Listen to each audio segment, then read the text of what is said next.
இந்த மாதிரி உங்களுக்கு ஜியோ ஹாட்ஸ்டார் இந்த வீடியோ பார்த்துட்டு இருக்கும்போது 9 செகண்ட்ல இடையில ஆட் வருதா அப்படின்னா இந்த வீடியோ உங்களுக்கானதுதான். இந்த வீடியோவை கடைசி வரைக்கும் ஸ்கிப் பண்ணாம பாருங்க. அது எப்படி நான் ஆஃப் பண்ண சொல்லி தரேன் உங்களுக்கு. இப்போ நான் உங்களுக்கு லைவ் டெஸ்ட் பண்ணி எப்படி அந்த ஆடெல்லாம் ரிமூவ் பண்ணுறது அப்படிங்கிறத நான் உங்களுக்கு காமிக்க போகிறேன். ஜியோ ஆப்பை ஓப்பன் பண்ணி அதில் ஏதாவது ஒரு படத்தை ஒன்று வைப்போம். இப்போ ஆண் பாவம் படம் இருக்குது, அந்த படத்தை நம்ம வைப்போம். இப்போ அதில் ஆடு வருதான்னு சொல்லி செக் பண்ணி பார்ப்போம்.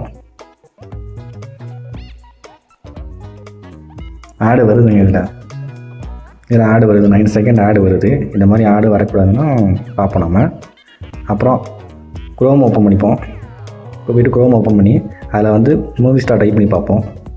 மூவி ஸ்டார் டைப் பண்ணிவிட்டு ஓப்பன் பண்ணி பார்த்தோம் அப்படின்னா 2026 மூவி கிளிக் பண்ணி பார்த்தோம்னா ஒரிஜினல் வெப்சைட் ஓப்பன் பண்ணுவோம். ஓப்பன் பண்ணிவிட்டு உள்ளே போனோம்னா கீழே குரோம் ப்ரௌசர் ஓப்பன் பண்ணி இந்த மாதிரி மூவி டவுன்லோட் பண்ணும்போது இந்த மாதிரி ஆடு வரும். அதை நம்ம ஜியோ ஹாட்ஸ்டார்லேயும் பார்த்துட்டு இருக்கும்போது நடுவில் அந்த ஆடு வரும் பார்த்தீங்களா, அது ரெண்டுமே எப்படி நம்ம ஆஃப் பண்ண போகிறாங்கிறது தான் இந்த வீடியோ நம்ம பார்க்க போகிறோம். பாருங்கள், அடிக்கடி வருது பாருங்கள். ஒவ்வொரு பேஜும் ஓப்பன் பண்ணும்போதும் அடிக்கடி வருது பாருங்கள். வாங்க இதை நம்ம எப்படி ஆஃப் பண்ணுறது பார்ப்போம். செட்டிங் ஓப்பன் பண்ணிப்போம்.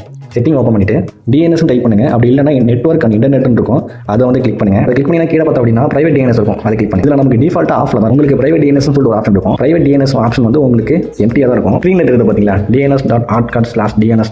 நான் எதை ப்ரிஃபர் பண்ணுவேன்னா ஃபஸ்ட்டில் இருக்குது பார்த்தீங்களா, அதுதான் நான் ப்ரிஃபர் பண்ணுவேன். அதை நீங்கள் போட்டிங்க அப்படின்னா ஹாட்ஸ்டாரில் கூட உங்களுக்கு அட்வர்டைஸ்மெண்ட்டே வராது. இப்போ நம்ம எல்லா ஆப்பையும் க்ளோஸ் பண்ணி ரிஃப்ரெஷ் பண்ணுவோம். ரிஃப்ரெஷ் பண்ணிவிட்டு ஃப்ரெஷ்ஷாக ஓப்பன் பண்ணுவோம். ஹாட்ஸ்டாரை ஓப்பன் பண்ணுவோம். ஆட் வராதுன்னு நினைக்கிறேன். ஓப்பன் பண்ணிவிட்டு அதே ஆன் போவோம், கிளிக் பண்ணுவோம். கிளிக் பண்ணி ஓப்பன் பண்ணோம் அப்படின்னா இப்போ நமக்கு ஆடே வரலங்க. குரோம் ப்ரௌசர் ஓப்பன் பண்ணிப்போம். குரோம் ப்ரௌசர் ஓப்பன் பண்ணி டைப் பண்ணுவோம். மூவி ஸ்டார் டைப் பண்ணி உள்ளே போய் பார்ப்போம். உள்ளே போய் பார்த்தோம் அப்படின்னா ஆட் வராதுன்னு நினைக்கிறேன். ஓப்பன் பண்ணிப்போம். ஓப்பன் பண்ணி கீழே ஸ்க்ரால் பண்ணோம்னா 2026 மூவிஸ் ஆடே வரலங்க. ஒன்னோட தான் ஓப்பன் பண்ணுவோம். ஓப்பன் பண்ணி கீழே பார்த்தோம் அப்படின்னா டவுன்லோட் பண்ணி பார்ப்போம். டவுன்லோட் ஆச்சுன்னா பிரச்சனையே இல்லை. பாருங்கள், கடைசி வரைக்கும் போயாச்சு. கடைசி வரைக்கும் போயுமே ஆட் வரவே இல்லை பாருங்கள். இதுக்கப்புறம் உங்களுக்கு குரோமில் மூவி டவுன்லோட் பண்ணும்போது உங்களுக்கு அட்வர்டைஸ்மெண்ட் தொல்லையே இருக்காது.